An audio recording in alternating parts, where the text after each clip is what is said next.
खबरों में आगे बढ़ते हैं। कौन बनेगा बीजेपी का राष्ट्रीय अध्यक्ष? अब हर किसी को इसका इंतजार है। जेपी नड्डा के बाद आखिर कौन होगा भारतीय जनता पार्टी का अध्यक्ष? बीजेपी के नए राष्ट्रीय अध्यक्ष को लेकर चुनावी प्रक्रिया शुरू हो चुकी है। इस प्रक्रिया में आज का दिन बहुत महत्वपूर्ण है क्योंकि 4 राज्यों में बीजेपी प्रदेशाध्यक्ष के नाम का औपचारिक ऐलान हो सकता है। इन राज्यों में शामिल है महाराष्ट्र, उत्तराखंड, तेलंगाना और आंध्र प्रदेश के बीजेपी अध्यक्ष के नाम का यहां औपचारिक ऐलान हो जाएगा, जबकि आज मध्य प्रदेश में नामांकन की प्रक्रिया पूरी हो जाएगी। बीजेपी के संविधान के मुताबिक राष्ट्रीय अध्यक्ष के चुनाव से पहले प्रदेश अध्यक्ष की नियुक्तियां आवश्यक हैं। तो प्रदेश अध्यक्षों की नियुक्ति क्यों जरूरी है? क्योंकि पार्टी के संविधान के मुताबिक बीजेपी में राष्ट्रीय अध्यक्ष का चुनाव तब तक नहीं हो सकता जब तक कि 50% से ज्यादा राज्य और केंद्र शासित प्रदेश इकाइयों में संगठनात्मक चुनाव पूरे ना हो जाएं। और बीजेपी के संगठनात्मक चुनाव अब तेजी से आगे बढ़ रहे हैं। 19 राज्यों में संगठन चुनाव इसके लिए आवश्यक हैं और यह चुनावी प्रक्रिया शुरू हो गई है। 12 राज्यों और केंद्र शासित प्रदेशों के चुनाव अब हो जाएंगे। बीजेपी के नए राष्ट्रीय अध्यक्ष के चुनाव के लिए 19 राज्यों में संगठन चुनाव पार्टी के लिए जरूरी है और ऐसे 16 राज्यों में बीजेपी अपने प्रदेशाध्यक्ष नियुक्त कर चुकी है और अब अगले 2 दिनों में कुल मिलाकर 26 राज्यों और केंद्र शासित प्रदेशों में संगठनात्मक चुनाव पूरे करा लिए जाएंगे। तो अब सवाल यह है कि बीजेपी के राष्ट्रीय अध्यक्ष का नाम कब तक फाइनल हो जाएगा और जेपी नड्डा का उत्तराधिकारी कौन बनेगा? बीजेपी के नए राष्ट्रीय अध्यक्ष के लिए संघ की चलेगी या फिर पार्टी ही सर्वोपरि होगी? तो ये जो प्रक्रिया है वो हम आपको बता रहे हैं, ये प्रक्रिया आपको समझाते हैं। तो ये पूरी प्रक्रिया है। 37 संगठनात्मक राज्य, 19 राज्यों में संगठनात्मक चुनावों का होना जरूरी है, आवश्यक है और 16 राज्यों में हो चुके अब तक संगठनात्मक चुनाव और कुछ जगहों पर जो प्रक्रिया है वो प्रारंभ भी हो गई है। जेपी नड्डा के बाद से इंतजार इस बात का किया जा रहा है कि कौन होगा बीजेपी का जो है देश का राष्ट्र का जो राष्ट्रीय अध्यक्ष है वो कौन होगा। साथ साथ कई जगहों पर पेंच इसलिए फंसे हैं क्योंकि प्रदेशाध्यक्ष की नियुक्ति अभी तक नहीं हुई है। हमारे संवाददाता हिमांशु मिश्रा इस खबर पर हमारे साथ जुड़ गए हैं। हिमांशु, कैसे ये प्रक्रिया आगे बढ़ रही है? कब तक ये मानकर चलें कि राष्ट्रीय अध्यक्ष बीजेपी को मिल जाएगा? राजीव, इस चीज को तो मानकर चला जा सकता है कि संसद के मानसून सत्र जो 21 जुलाई से शुरू हो रहा है उससे पहले भारतीय जनता पार्टी का नया अध्यक्ष जो है वो मिल जाएगा भारतीय जनता पार्टी को। लेकिन इस पूरी प्रक्रिया में जो है वो बहुत लंबा समय लगा क्योंकि जेपी नड्डा को जो एक्सटेंशन दिया गया था 2023 में वो जून 2024 तक के लिए दिया गया। लेकिन संगठनात्मक चुनाव हुए सभी राज्यों के अंदर और जब चुनाव की प्रक्रिया शुरू हुई तो 14 राज्यों के अंदर जो है चुनाव की प्रक्रिया जो है वो पूरी की गई है मई तक।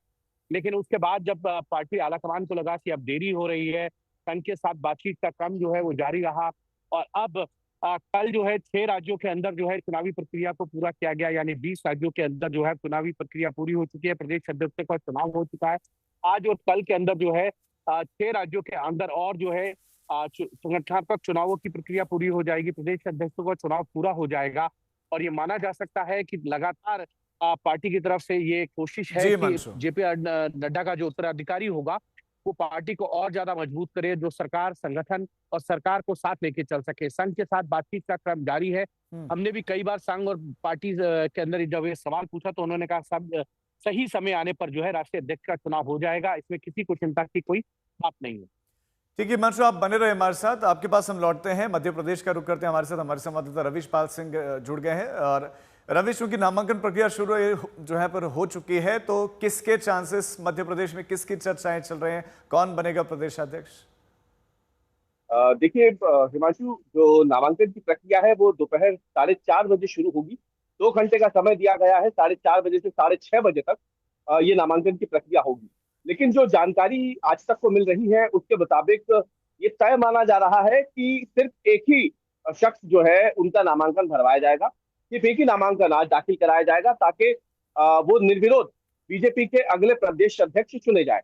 और इसमें अगर देखा जाए तो अगर ऐसा होता है कि सिर्फ एक ही नामांकन दाखिल होता है, आज अगला कोई नामांकन दाखिल नहीं होता है, तो जाहिर सी बात है आज शाम तक की ये तस्वीर साफ हो जाएगी कि अगला प्रदेश अध्यक्ष कौन होगा। और अगर ऐसा होता है तो इसमें सबसे ऊपर नाम हेमंत खंडेलवाल का चल रहा है, जो कि मुख्यमंत्री की भी पसंद है, संघ की भी पसंद है। और एक और बात मैं आपको बता दूं हिमांशु, अगर हम मध्य प्रदेश भाजपा के इतिहास की बात करें तो साल 2002 से लेकर अब तक जितने भी प्रदेश अध्यक्ष के चुनाव मध्य प्रदेश में हुए हैं वो निर्विरोध हुए हैं और दूसरा कोई शख्स जो है उसने नामांकन नहीं भरा है।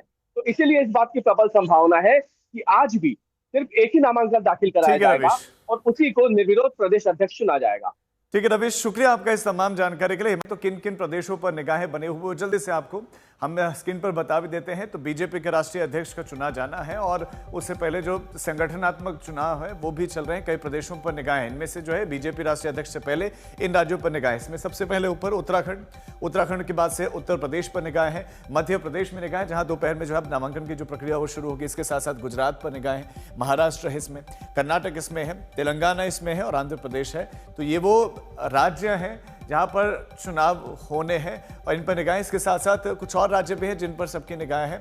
तो इन राज्यों में उत्तराखंड बड़ा एक इंपॉर्टेंट है जहां पर, और तेलंगाना है, इसमें महाराष्ट्र है, इसमें आंध्र प्रदेश है। तो इन राज्यों को जो बीजेपी अध्यक्ष है, प्रदेश अध्यक्ष है, उसका इंतजार से अब जो प्रक्रिया है वो भी आपको जल्दी से बताते हैं। इसमें 37 संगठनात्मक राज्य हैं, इसमें 19 राज्यों में संगठनात्मक चुनाव जरूरी है, कुछ में भी चल भी रहे हैं, हमने आपको बताया कि नामांकन है आज, और 16 राज्यों में अब तक संगठनात्मक चुनाव हो चुके हैं। तो ये पूरी प्रक्रिया है जिसका पालन बीजेपी में होगा। अब बीजेपी के मौजूदा राष्ट्रीय अध्यक्ष जेपी नड्डा का कार्यकाल जनवरी 2023 में समाप्त हो गया था, लेकिन 2024 के लोकसभा चुनावों के चलते जून तक उनका कार्यकाल एक्सटेंड कर दिया गया, बढ़ा दिया गया था। जेपी नड्डा के बाद बीजेपी का नया राष्ट्रीय अध्यक्ष कौन? पर्दे के पीछे किसका नाम? किसको मिलेगी बीजेपी की कमान? संघ की पसंद का होगा राष्ट्रीय अध्यक्ष या फिर पार्टी की पसंद पर मुहर? बीजेपी के नए अध्यक्ष की चुनावी एक्सरसाइज शुरू, कब तक फाइनल होगा नाम? दिल्ली में अध्यक्ष के लिए माथापच्ची जारी, अब कहां फंसा है पेच? प्रधानमंत्री होकर भी जो पार्टी के प्रमुख को दफ्तर के भीतर सब कुछ बताते हैं, उसी अध्यक्ष पद को लेकर क्या जल्द बड़ी खबर आने वाली है? मेरा सवाल प्रधानमंत्री जी आपके लिए है, आपकी इजाजत से। पहले आप हम तो डिसिप्लिन सोल्जर है, अध्यक्ष हमारे लिए सब कुछ होते हैं। क्या अब बीजेपी अध्यक्ष पद के फैसले की उल्टी गिनती चल रही है? क्या कुछ दिन में बीजेपी अध्यक्ष की कुर्सी पर बैठने वाले चेहरे का चिंतन मनन पूरा होने वाला है? बीजेपी को नया राष्ट्रीय अध्यक्ष कब मिलेगा? ये सवाल काफी समय से बना हुआ है, क्योंकि खबरें ये भी आई कि बीजेपी के राष्ट्रीय अध्यक्ष को लेकर लंबे समय से बीजेपी आलाकमान और संघ के बीच पेच फंसा हुआ है। लेकिन अब बीजेपी में संगठनात्मक चुनाव की प्रक्रिया ने एक साथ रफ्तार पकड़ी है। ऐसे में पार्टी के अंदर से खबरें यही हैं कि जल्द ही बीजेपी को राष्ट्रीय अध्यक्ष के तौर पर नया चेहरा मिल जाएगा। आपको बता दें कि बीजेपी के अध्यक्ष जेपी नड्डा का कार्यकाल जनवरी 2023 में समाप्त हो गया था, लेकिन 2024 के लोकसभा चुनाव के चलते जून तक कार्यकाल को विस्तार दिया गया था। संघ के सूत्रों के अनुसार संघ ने पार्टी अध्यक्ष के मामले में अपनी राय पार्टी आलाकमान के सामने बहुत पहले रख दी है। संघ अपनी ओर से नए अध्यक्ष के लिए मानदंड बता चुका है। संघ चाहता है कि नया अध्यक्ष संगठन को मजबूत करने वाला हो। अध्यक्ष के चयन में राजनीतिक संदेश देने के बजाय संगठन को मजबूत करने वाले नेता को प्राथमिकता देने की बात आ रही है। नए अध्यक्ष के चुनाव के बाद बीजेपी संगठन में बड़े बदलाव की भी संभावना है। नया अध्यक्ष बनने के बाद 50% राष्ट्रीय महासचिवों की छुट्टी भी हो सकती है। पार्टी की सर्वोच्च निर्णायक संस्था पार्लियामेंट्री बोर्ड में कद्दावर नेताओं को जगह दी जा सकती है। राष्ट्रीय अध्यक्ष के ऐलान में हो रही देरी के पीछे यह दावा किया गया था कि संघ से सहमति नहीं बन पा रही है। आपको बता दें कि पीएम मोदी ने भी इसी साल मार्च के आखिर में नागपुर का दौरा किया। तो क्या उस वक्त भी बीजेपी के राष्ट्रीय अध्यक्ष को लेकर चर्चा हुई थी? इससे पहले 23 मार्च को बेंगलुरु में आयोजित संघ की प्रतिनिधि सभा की बैठक में जेपी नड्डा संघ प्रमुख मोहन भागवत समेत संघ के कई सीनियर नेताओं से मिले थे। सूत्रों के मुताबिक इस बैठक में पार्टी संगठन के चुनाव को लेकर चर्चा हुई थी। अब 4 जुलाई से 6 जुलाई तक संघ की अखिल भारतीय प्रांत प्रचारक बैठक दिल्ली में है। सरसंघ चालक मोहन भागवत, सरकारवाह दत्तात्रेय होसबोले समेत सभी 6 सह सरकारवाह समेत संघ के पदाधिकारी मौजूद रहेंगे। इस चर्चा में नए पार्टी अध्यक्ष के नाम पर मोहर लग सकती है, क्योंकि अब संगठनात्मक चुनाव की प्रक्रिया रफ्तार पकड़ चुकी है। अगले 2 दिनों में 12 राज्यों और केंद्र शासित प्रदेश के चुनाव हो जाएंगे। महाराष्ट्र, हिमाचल प्रदेश, उत्तराखंड, आंध्र प्रदेश, तेलंगाना, मिजोरम और पुडुचेरी के चुनाव हो गए हैं। अगले 2 दिनों में मध्य प्रदेश, लद्दाख और पश्चिम बंगाल के चुनाव हो जाएंगे। यानी पार्टी के संविधान के मुताबिक 19 राज्यों में संगठन चुनाव पार्टी के लिए जरूरी है। अब अगले 2 दिनों में 26 राज्यों में संगठन चुनाव संपन्न हो जाएंगे। इसके बाद तीसरे दौर में उत्तर प्रदेश, गुजरात, उड़ीसा और कर्नाटक जैसे राज्यों में चुनाव होंगे। उसके बाद ही राष्ट्रीय अध्यक्ष के चुनाव का कार्यक्रम घोषित किया जाएगा। हिमांशु मिश्रा के साथ अशोक सिंघल, दिल्ली, आज तक। हमारे संवाददाता हिमांशु मिश्रा लगातार हमारे साथ बने हुए। हिमांशु, आरएसएस की चाहत, आरएसएस की पसंद कौन है? कुछ क्वालिटीज वो चाहते हैं वो तो ठीक है, लेकिन क्या कोई नाम भी है? और बीजेपी की तरफ से कौन? देखिए, इसमें ना संघ ना बीजेपी, और मुझे लगता है म्यूचुअल अंडरस्टैंडिंग पे बहुत से नाम जो है समय समय पर जो है वो सामने आए हैं। अगर आप देखेंगे तो उनमें सबसे बड़ा जो नाम रहा सबसे पहले, वो भूपेंद्र यादव, धर्मेंद्र प्रधान रहे हैं, शिवराज सिंह चौहान का नाम आया, मनोहर लाल खट्टर हैं, प्रहलाद जोशी, जी किशन रेड्डी, निर्मला सीतारमण, केशव प्रसाद मौर्य, और साथ ही साथ ये भी नाम चलता रहा कि देवेंद्र फडणवीस जो अभी महाराष्ट्र में मुख्यमंत्री हैं।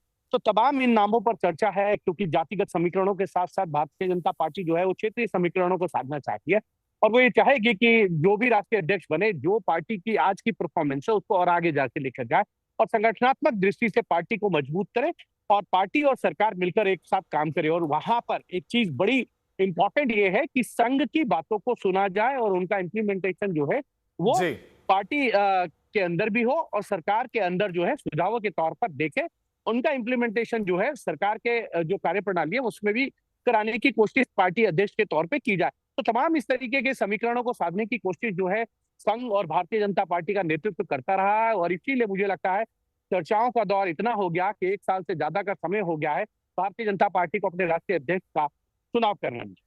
बहुत शुक्रिया हिमांशु आपका इस तमाम जानकारी के लिए। और